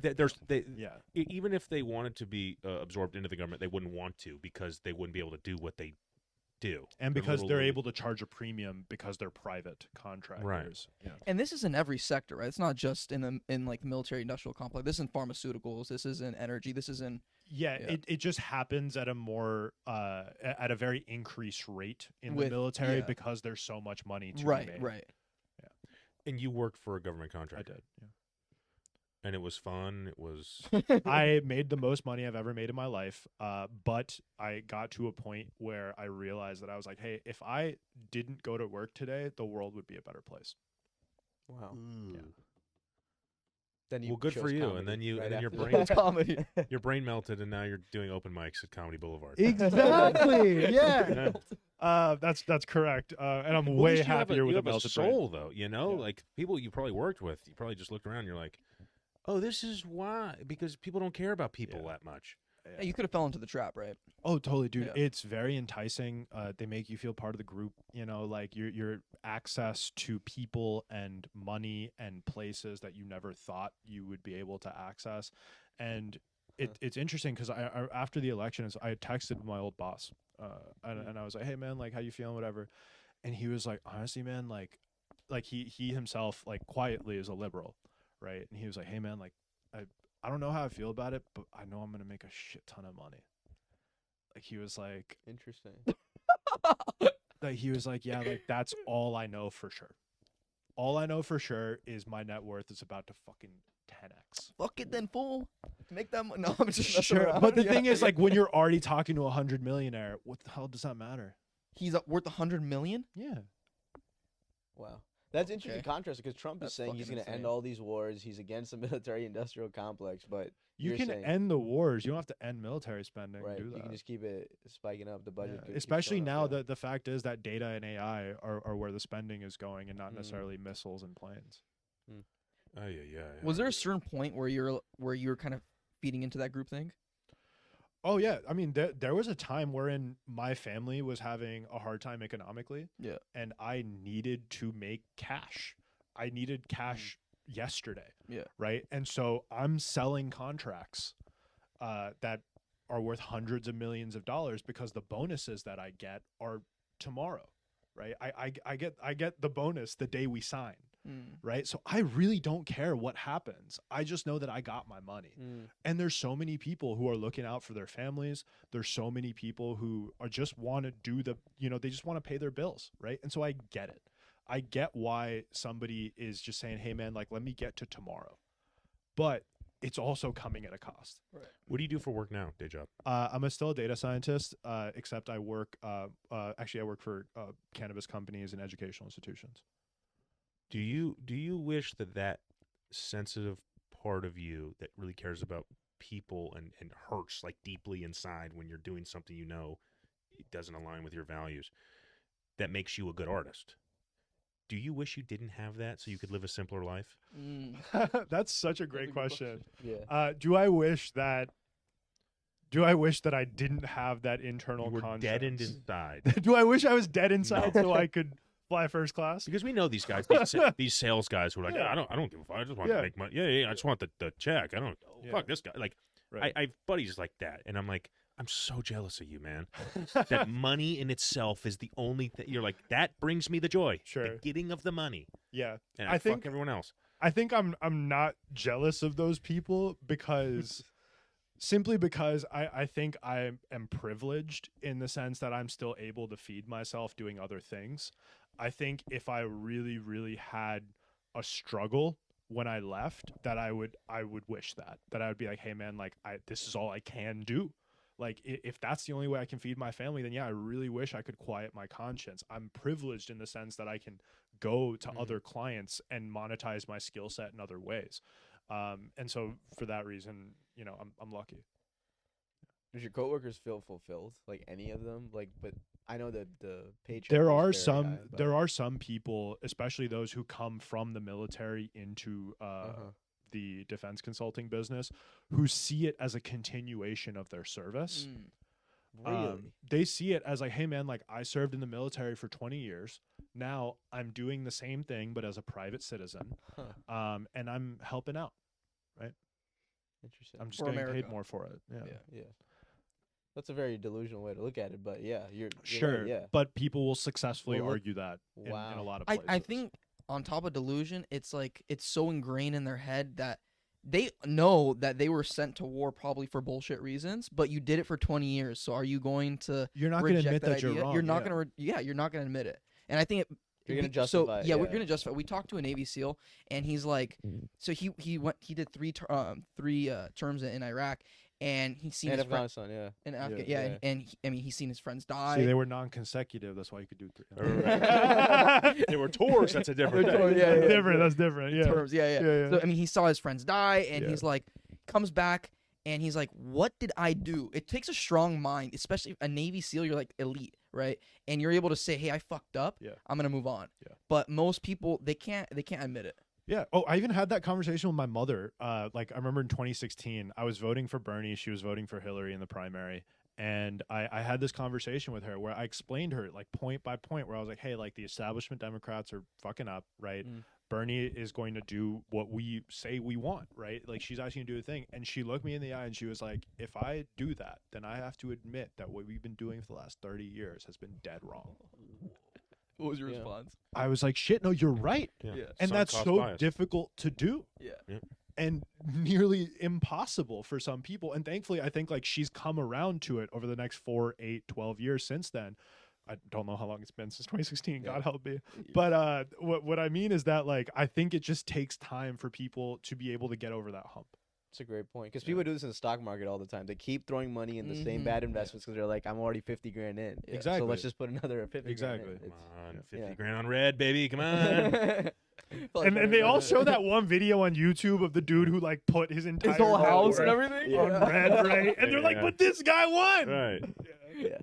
This has been a great podcast, guys. Yeah. Thank you so much for coming Dude, out. We thanks for appreciate having your us. time. Yeah, I had fun. I had fun. Yes, sir. Thank you guys. You guys are very well informed and young, and that's good. You know, I'm not that much older than you, but it makes me, you know, optimistic Yeah. at least. Sir. Hopefully the message spreads, right? That's the goal. Yeah. Yeah. Great. Yes, sir. Absolutely. Thanks. Thank you. Thank you guys. Yeah.